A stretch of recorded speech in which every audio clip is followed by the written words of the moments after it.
इस वक्त हम NN73 डस्का में मौजूद हैं और डस्का का इंतखाब बाई इलेक्शंस के नतीजे में पूरे पाकिस्तान को पता चल गया कि यहाँ क्या हुआ। ये वो इलेक्शंस था जहाँ से रात के वक्त प्रिजाइडिंग ऑफिसर्स गुम हो गए थे। बाद में कहा गया कि धुंध थी, धुंध की वजह से मालूम नहीं पड़ा, लेकिन इसी पहले इंतखाब में इलेक्शन कमीशन ऑफ पाकिस्तान ने एक पोजीशन ली 2021 में और पता ये चला कि ये एक धांधली का एक तरीका था जिसके नतीजे में वो प्रिजाइडिंग ऑफिसर जिनको घुमाया गया था उनके नंबर्स को आगे पीछे करना था।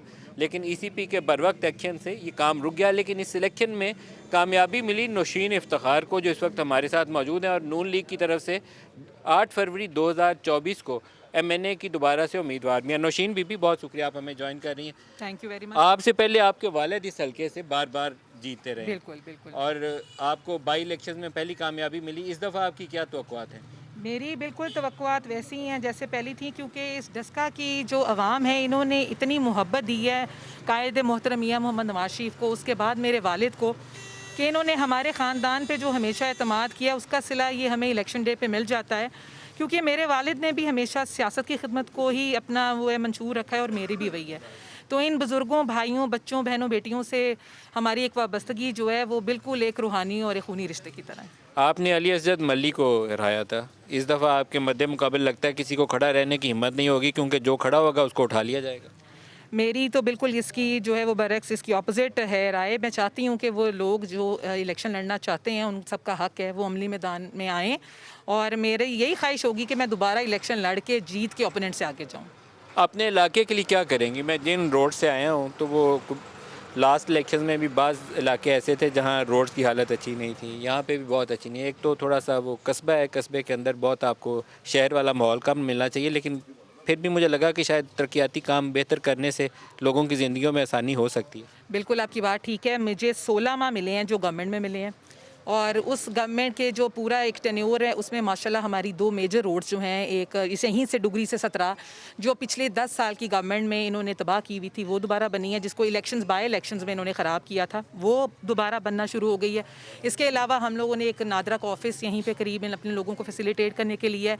और सबसे बड़ी खुशखबरी ये है कि पंजाब यूनिवर्सिटी का जो सब कैंपस मैंने मंजूर करवाया है वो भी इसी रूरल एरिया में है। इनकी नेक्स्ट जो है UC उसमें वो जो है वो बन रहा है पंजाब यूनिवर्सिटी का सब कैंपस।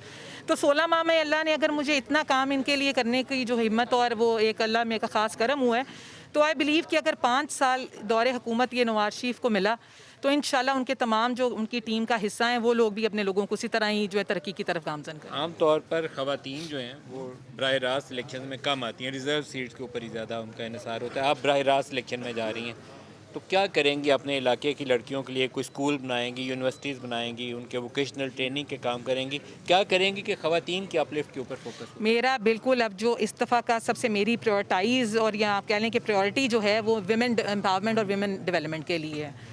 वो बेशक वोकेशनल सेंटर्स हों, उनके लिए टेफ्टा हमारे पास एक मौजूद है, उसकी जो है दोबारा रीवैम्पिंग हो, या मज़ीद जो मेजर कोई और डेवलपमेंट जो ख़वातीन की बेहतरी के लिए हो वो मैं ज़रूर करूँ।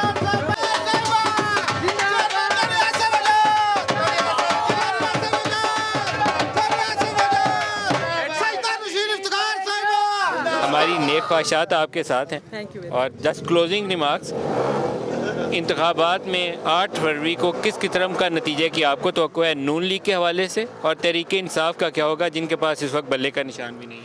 देखें जी, मैं उनका यही कहती हूँ कि पहले भी वो 2018 में भी अवाम का मैंडेट चोरी करके जो है वो ईवान में पहुँचे थे, और इंशाल्लाह मैं चाहती हूँ कि मियाँ मोहम्मद नवाज शरीफ चौथी बार वज़ीर आज़म बन के मुल्क की खिदमत करें, और रिज़ल्ट भी यही आएगा, क्योंकि अवाम को दोबारा गुमराह करना या बेवकूफ़ बनाना अब सबके बस की बात नहीं है। जो कारकर्दगी से वोट लेगा वही आगे जाएगा। हमारा लीडर